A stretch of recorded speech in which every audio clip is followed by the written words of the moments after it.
Sénégal nag mooy réew moo xamante ni da ngay gis ñu naan la xaa ñu toog ba jaxle dem naan ataaye donc ku ci wàcc boo mënee demal nga toog ci ban jaxle bi nga naan ataaye. Il faut savoir que ñiy toog ci ban jaxle yi ñoo ils ont un mental très fort. ñu bëri dañ leen di jàpp comme des rejetés de la société comme des gens yoo xamante ni ils ne servent à rien. Mais c'est des gens qui mentalement sont très forts parce qu'ils ont compris que dëkk bi metti na pour ma jóg coono la dem ñafe wuti liggéey coon. Attends, je vais prendre ce qui est plus facile. Donc ils ont utilisé leur intelligence pour comprendre que baa ñu toog fii bon ngoon ñu sang ba set sol lu nice toog ci bopp koñ bi sa copain yi demoon joob yi yaaye ku romb nga door ko grand wàccal foofu benn 100 francs waa jëndal warga mu jënd warga ngeen teg ataaye moom il n'a pas le temps, il est tellement fatigué wàcc na sonn day dem këram ne xaaral ma sangu dalu noppalu. Pendant ce temps yéen ko jàpp ci bopp koñ bi sañse ba mu baax et puis vous avez le temps même de draguer les filles da ngay am temps doxaan am temps topp xale jigéen ñi parce que votre souci bon da ngeen ko jël tey ko newee donc vous avez pris ce qui est plus facile. Donc te loolu pour nga mën ko def foog nga am mental bu dëgër pour nga xam ne wax ñi lay wax xas yi lay xas doo ko dégg da ngay choisir yow li nga bëgg a dund nga dund ko. te ñooñu toog ci banc yi ba jaaxle mais ils sont très forts ñoom c'est des gens mentalement psychologiquement qui sont très forts bu ngeen ko xeebal de maintenant nag il faut apprendre de comment ils ont fait du question da ngay jël la ca bon mooy toog yaafus di xaar non mais il faut ngeen jël le côté mental bi ñu am ñoom jéem ko adopter pour ne pas écouter ce que les gens disent sur vous. Par contre ce que vous avez à faire faites-le li ngeen war a def leen ko. Ce que vous avez à faire vous devez le faire. Vous devez apprendre de ces gens-là parce que eux ils sont forts mentalement donc ils ont déjà pris leur disposition de ne pas écouter ce qui est mauvais. Quand tu leur parles de ça ils t'écoutent même pas. Au contraire ils ont le temps de te répondre pour te dire eux c'est comme ça leur vie. En tout cas ils s'en sortent très bien, ils n'ont pas de problème. Par contre vous vous débrouillez, vous avez tous les soucis, vous vous stressez et puis voilà. Et puis quand vous descendez le soir, vous vous occupez en plus de votre famille. Donc, comprenez quelque part que ces gens qui choisissent la facilité, mais ils sont forts mentalement. Par contre, vous voulez vous montrer assez fort que voilà, vous allez régler tous les problèmes. Alors qu'on ne peut pas, personne ne peut régler tous les problèmes. Il y a des choses que vous pouvez régler, d'autres vous ne pouvez pas les régler. Réglez ce que vous pouvez régler. Les autres, laissez. Dites à la personne. Et puis, ayez le courage de dire non. Souvent, on est trop sollicité. Les sollicitations dans un pays difficile, c'est comme ça. Après, nous tous, on va dire non. Je suis très sollicité, mais je ne peux pas dire non. Si, dites non. Quand il s'agit de dire non, il faut dire non. Et ça vous facilite la vie. Parce qu'au moins quand vous dites non à quelqu'un, vous avez oublié. Derrière, qu'est-ce qu'il va penser de toi, ses réactions. Mais n'y pensez même pas. Avancer, c'est important. Je donne un cas de plus simple. Regardez, quand vous regardez Donald Trump, je parle du président Donald Trump qui est arrivé au pouvoir. Regarde, ce qu'il veut, il dit ce qu'il pense. Il le dit, que les gens le traitent d'arrogant, etc. Mais il arrive à faire bouger les choses. Il arrive à avancer. C'est ça qui est important. Mais pas rester là à dire non, je me soucie de lui, ce qu'il va penser de moi, je suis un méchant. Qu'il te dise que tu es un méchant et qu'il te donne rien. C'est pas lui qui va te donner à manger. C'est pas lui qui va régler tes problèmes. Donc, s'ils te disent que tu es méchant, ça, à quoi ça sert? À vrai, absolument rien. Donc, concentrez-vous sur ce que vous avez à faire. Dites les choses comme vous les pensez. Dites non quand il s'agit de dire non. Si vous pouvez, oui. Si vous ne pouvez pas, dites non et avancez. C'est important. Jamono bi loolu foofu la toll. C'est-à-dire bu kenn ragala wax ni diw li nga ma laaj mënuma ko. Boo ko mënul ne ko mënuma ko. Boo mënee nag dimbale ko. Derrière la muy xalaat ci yow da nga soxor da nga bon mais bu la ko waxee te jox la nga lekk jox la nga naan jox la foo tëdd lu mu lay wàññi lan la lay wàññi. Dara non damay romb waa koñ bi neen ma dama soxor peu importe da nga soxor mais teewul yaa ngi avancé li nga bëggal sa bopp yaa ngi koy def nit ki nag il faut nga toll jamono joo xam ne foofu lañ toll da ngay am say objectif bopp pas objectif société bi mais objectif bopp yow mooy fi nga bëgg yóbbu sa bopp nga fexe ba yegg. su fekkee nag da nga ko basé ci nit ñi da ngay tardé nit ñi moom wax lu bon jamono ji la gën a aay jëw la jamono ji gën a aay da ngay defal nit lu baax sax mu toog ci nit ñi waxal la lu bon waxal ni mësoo ko dimbali et pourtant tu l'aides mais xëy na yaa ngi koy def ci sutura donc ne perdez pas votre temps seen temps yi ngeen di jël di ko perte ci wax nañ ma waxuma non diw daf may xoolee nii nañ la xoolee bët bu leen neex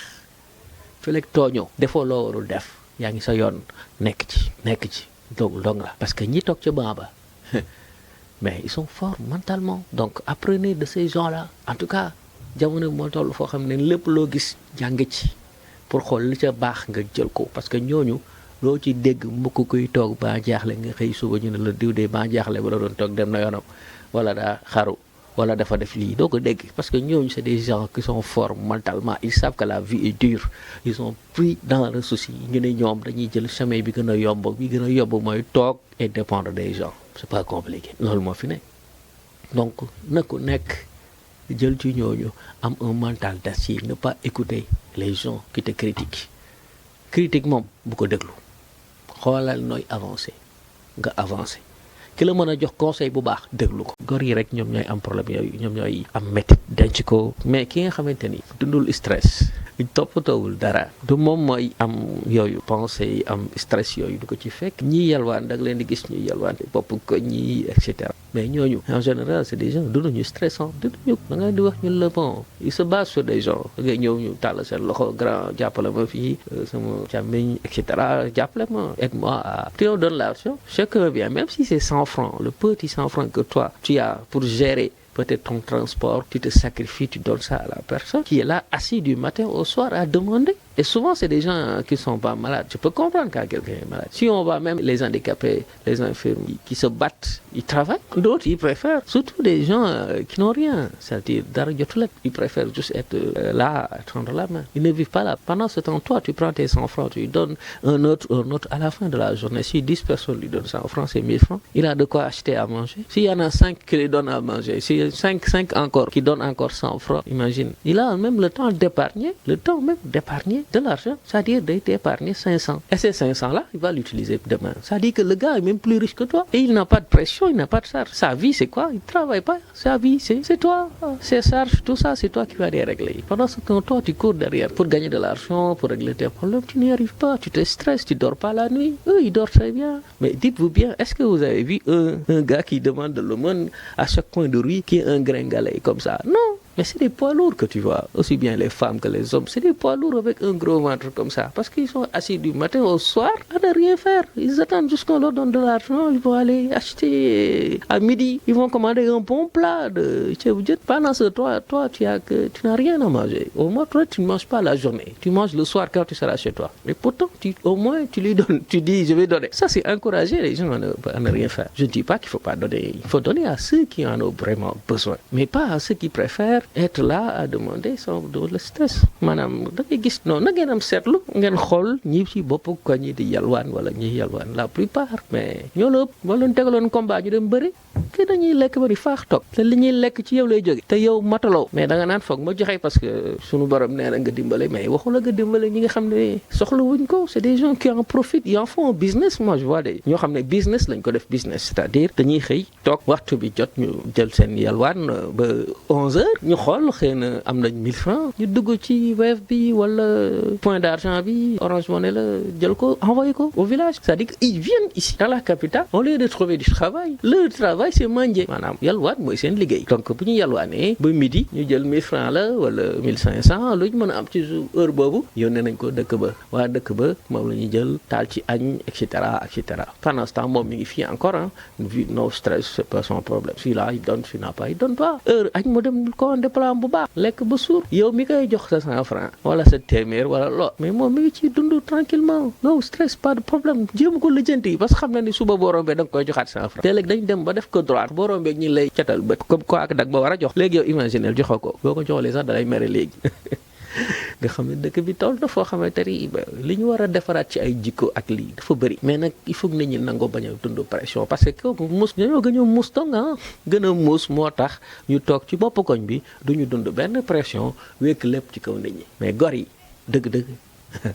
ñooy dañuy gedd dañuy xaru te loolu nag il faut ñu wax leen ne bu leen xaru adduna bi day metti te day gën a metti parce que nit ñi dañuy gën a soxor nit ñi dañuy gën a bëri te ratio bi boo ko defee nga def un ratio sur l'évolution du monde ça veut dire là où tu avais 100 personnes peut-être di nga am un méchant maintenant si tu as 1 million imagine tu as à peu près 100 méchants donc ratio bi day yéeg c'est normal mais c'est à ceux qui sont pas concernés d'être conscients de se dire que lii dañ koy bañ du ma nangu ñu may entraîner ci lii du ma nangu lii c'est ça qu'il faut c'est important de le faire de le dire aux gens ñu xam ni jaru ko xaaru bi jaru ko toogal nga ñafe xam ni dafay métti nag sur ce en tout cas on donne un conseil à tous les parents les jeunes de s'ouvrir plus aux gens de parler de discuter d'échanger de ne pas s'enfermer il faut que les gens sortent même si on a des soucis sortez discutez avec les gens prenez le temps de discuter avec les gens prenez le thé avec vos amis lan moo xew ba xaru yu bëri qu'est-ce qui se passe pour avoir autant de suicides mais nag jamono yi métti na jamono bu méttee day faral di andi lu mel nii jamono yu mel noonu loolu mooy fonctionnement société dafa am nu muy dox te am fu muy toll ci métit yenn gor yi du ñu nangu di tàll seen loxo yenn gor yi du ñu nangu yenn yi loolu mooy waral ñu bëri gedd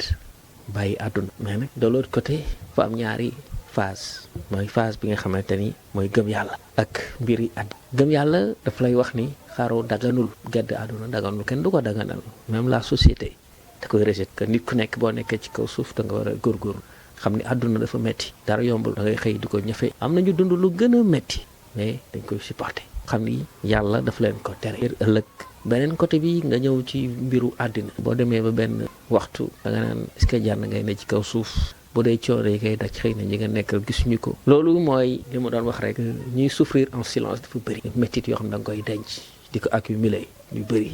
bis day ñëw il faut mu génn moo tax nit foog nga am koo waxal am koo xamante ni wóolu nga nga koy wax dénkaane yi nga xamante ni moo la métti ngeen ciy waxtaan mu lay jox ay conseils bàyyi lii moytul lii àdduna bi nii la il faut ñu préparer nit ñi xam ne jafe-jafe ci àdduna la bokk àdduna mënoo ñëw rek lépp neex mënul nekk yow bi ngay judd sax sa yaay coono la daj pour nga dund génn loolu rek coono la risque la moom tey la na bakkanam ngir yow loolu rek jafe-jafe la ak coono kon war nga xam ni sa nekk ci kaw suuf du yomb il faut que nit ñi jël conscience ci loolu du yomb ba tax na il faut que nit ñi ñu préparer leen encore une fois préparation psychologique nit ñi dañ ko war di gën di def di gën a waxtaan ak nit ñi ci li nga xamante ni moo leen di xaar ci kaw suuf jamono yi nag bariwul ñuy waxtaan trop ak seeni njaboot te waxtaan bi gën a am solo mooy bi nga xamante ni ki la jege nga am ci moom confiance moo la koy waxaat di la yee di la tette ndax moom jot na am expérience dund lu metti mais sunu borom jàppale na ko ba mu génn ci ba amaana utim def na kéem kàttanam xam ne àdduna nii la saa soo yeewoo da ngay xëy dajeeg loo xamul saa soo yeewoo da ngay gis jafe-jafe bu bees boo daan rek beneen ñëw boo daan beneen ñëw li Youssou Ndour doon way naan doomi mbër jàngil bëre ndax bis dina ñëw mës a ñëw di nga mës a bëre ku nekk war nga xam ne loolu mooy kaw suuf àdduna boo ci nekkee da nga war a bëri ndax combat la c'est un combat éternel c'est un combat jusqu'à la fin chaque jour boo paree ci bii am na balay xaar nga pare ci bii am na balay xaar mais loolu sax Sénégal ñu noonu dañ ko tàmm da ngay dugg ci koor yaa ngi préparé koor nga jóge ci weeru koor ñu ne la tabaski laata tabaski ñu ne la gàmmu après màggal après fête 24 après noonu nga koy teglante mais chaque fête bu ñëwee di nga góorgóorlu ba génn ci donc c'est la même chose problème yi aussi noonu lañ fi nekkee da ngay xëy régler bi tey suba beneen ñëw nga régler boobu suba beneen ñëw yenn saa yi nag dina métti loolu c'est vrai des fois day métti day compliqué day dëgër rawatina nag dëkk bi fi mu toll métti na lool te en général ci borom xam-xam yi nga xamante ni ñoom ñooy jàng société évolution société ni muy fonctionner ñuy wax ni am na méttit boo xamante ni dëgëraayu dëkk bi fu muy toll am na ñoo xam ne ay góor lañu duñ ko mën a supporter dañuy gedd te phase yi ñu toll nii ñu bëri dañuy gedd pour un rien ñu gedd psychologiquement atmosphère bi climat bi yëpp day jouer en faveur que ñenn ñi duñu mën a toog duñu mën a résister parce que naan jarul toog est-ce que jar na ngay dund li nga bëgg a def mënoo ko def ça fait des années yaa ngi daw heure boo demee ba yaakaar ni tay lay tane affaire bi gën a métti nga xeex jëlee fi ñu fi newoon andi fi ñu bees nga yaakaar ni dina tane mu gën a métti benn instant di nga ni est-ce que jar na ngay continuer puisque bi nga nekkee xale ba léegi yaa ngi ñafe malgré que tu as une famille en fait il faut que les gens comprennent aussi que c'est pas parce que tu as une famille que tout va bien. Des fois, tu le fais sous la pression de la société. Parce qu'on va te dire, écoute, tu as l'âge de te marier, tu es un homme, tes amis, tes copains, ils se sont mariés, toi, qu'est-ce que tu vas faire? Malgré toi, tu sais que psychologiquement, tu n'es pas prêt. Mais tu vas être obligé d'accepter de te marier, fonder une famille. Mais dans ta tête, ça ne va pas parce que tu as des antécédents psychologiques qui te perturbe et dont tu n'as pas eu l'occasion de l'exposer à une personne de confiance. Donc ce qui va se passer, c'est que en ce moment, qu'est-ce que tu vas juste suivre la mouvance de la société, tu vas suivre la pression encore de la société, tu vas continuer à suivre ce qui est tracé par la société pour toi. C'est pas ce que tu veux, mais ce qui a été décidé et tracé, et imposé par la société. Et la société, d'abord, c'est tes parents. La société, c'est tes proches, c'est tes amis. C'est des gens avec qui tu vis dans la société. C'est ça la société. Quand on parle d'une maison, ce sont les gens. La société sans les gens, ce n'est absolument rien. Donc quand on parle de société, on parle des personnes. Ce sont les gens qui font des choses qui vont avoir des incidences, des influences, que ce soit dans le bonheur ou bien le malheur. Ce sont des gens qui vont, sauf si ça vient de la volonté divine. Mais la société, en tout cas, a un effet sur les gens. Loolu moo fi nekk. Nit ñi dañuy dund parce que société bi dafa leen teg pression. Alors que à un moment donné, di nga dem ba benn instant, tu te poses la question, est-ce que ça va peut nga dund parce que boobu ba léegi yaa ngi ñafe mais lu mën a doon il faut nga gëm ni àdduna coono la àndal àdduna jafe-jafe la àndal da ngay gis ñoo xamante ni dinañ juddu bi ñuy xàmmee du ci fekk yaay du ci fekk papa te pourtant dañuy toog ñafe life jéem ci génn xool nu ñuy def ba génn ci mu metti ñu koy ñafe ba keroog parce que on a une mission sur terre ki lay wàcce ci kaw suuf kooku rek moo la mën a jëlewaat parce que mission bi mu la jox moo xam rek moom rek képp dong moo xam lu tax teg la yiy jafe-jafe moo tax ñu naan nag nit loolu la tegoo nangu ko te sante ko yàlla xam ni suñu borom ma la ko teg c'est vrai mais de l'autre côté il faut nga dund des fois nga def ay choix yoo xam ne baaxul loolu moom doomu aadama des fois des gens ils font des choix qui sont mauvais dans la vie parce que amuñu ay conseillers ils n'ont pas de conseillers ils n'ont pas de gens à qui parler à qui s'orienter ne s'inspirent pas de ceux qui ont déjà vécu ces genres d'expérience. Ils vont essayer d'aller seuls, sans l'expérience des autres, ce qui va les amener à faire beaucoup d'erreurs qui vont les retarder. Alors qu'ils pouvaient gagner en s'approchant des gens qui ont de l'expérience, en leur demandant comment ils ont fait pour en arriver là, pour s'en sortir. Mais on ne le fait pas. Tu fais des erreurs, au fur et à mesure tu fais des erreurs, tu vas à un moment donné, tu en veux rien. Tu vas te dire, tu es un vaut rien. Alors que non, tu n'es pas un vaut rien. Il y a une compétence qui est en toi, ou bien 2 compétences, 3 compétences qui sont en toi. Tu ne peux pas les identifier parce que tu n'as pas pris le temps d'avoir la conscience de te dire ça c'est mon point fort, ça ce sont mes points faibles. Je suis fort ici, qu'est-ce que je dois faire? Comment le faire? Il faut toujours apprendre à se poser des bonnes questions. Maanaam nit ki il faut nga tàmm di poser sa bopp yow question pas di xaar nit ñëw di la ko laaj wala nit non yow boo toogee de temps en temps c'est toujours bien de temps en temps boo wetee nga réfléchir xool sa àdduna fi nga jot a jaar li nga jot a dund lan mooy li baax fan mu ci gën a aayee fan nga gën a fooree ak li nga xam ne def nga ko baaxul lan moo ci baaxul nga toog nga xool nan ko koy corriger xool nan ngay defaree sa àdduna ngir gën a baax mais boo toogee rek topp affaire yi di daw rek chaque jour nga daw sans pourtant nga taxaw am temps wu réfléchir di daw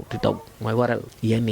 da lay rëcc ba benn instant tu te dis dootoo wóolu sa bopp da nga naan man mii mënuma def daal lu baax aw ma fi njëriñ rawatina nag ñi la jege bul la mayul jàmm dafa am solo jamono ji ñu bëri ñi am problème psychologique am problème cardiaque problème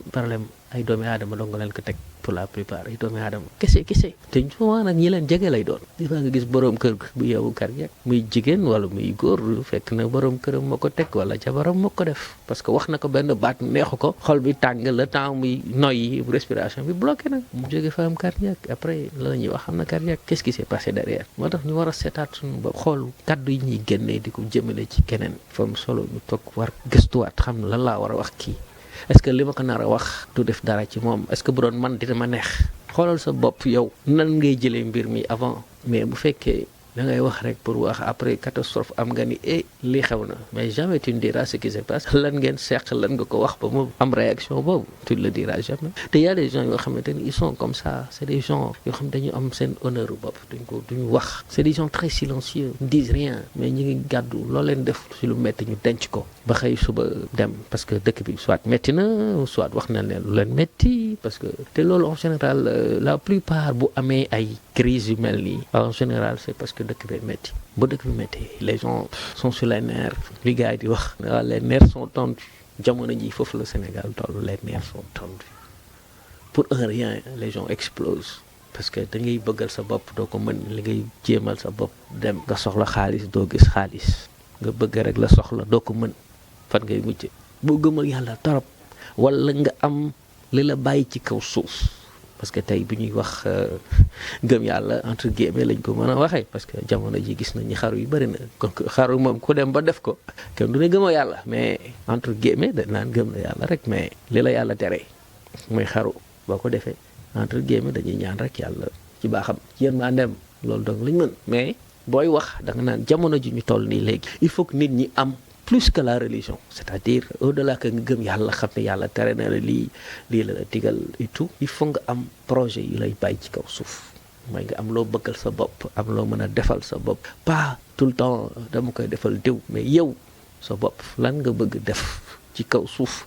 laataa nga fiy jóge donc loolu noonu yow yaa mën a toog am projet yu am solo yoo xam ne da nga koy def gëm ko nag parce que pas n'importe qui def projet pour dire je fais un projet baax na baaxul c'est pas grave non il fait un projet boo xam ne gëm nga ko te mission la doon pour toi boo xam ne da nga koy yanu tant que defoo ko lu dëkk bi métti tant que loolu defoo ko pareegoo kon da ngay toog nga ñefe ko donc jamono ji foofu la toll il faut que nit ñi au-delà de la religion au-delà de les croyances qu'on a ñu dugal yoo xamante ni suñuy mbiru bopp la ñu bëggal ko suñu bopp defal ko suñu bopp loolu day tax ñenn ñi mën a toog sinon dëkk bi day métti nga ni non foog ma bàyyi c'est vrai parce que y a une pression qui est assez forte surtout boo nekkee père de famille tey jii tu vois des jeunes qui se suicident mais la tendance ça va aller toogal naa ak sama ay xarit di expliquer na leen nag dëkk bi mi ngi métti dëkk baa ngi métti te dina am fu muy toll xaru yi dina bëri dina am ñoo xam dañuy gor lañu dañuy gedd ñu ne ma li ngay wax boobu ñu ëpp suñu nopp man leen du loolu c'est des phénomènes qui existent qui ont déjà existé du lu bees lu xewoon la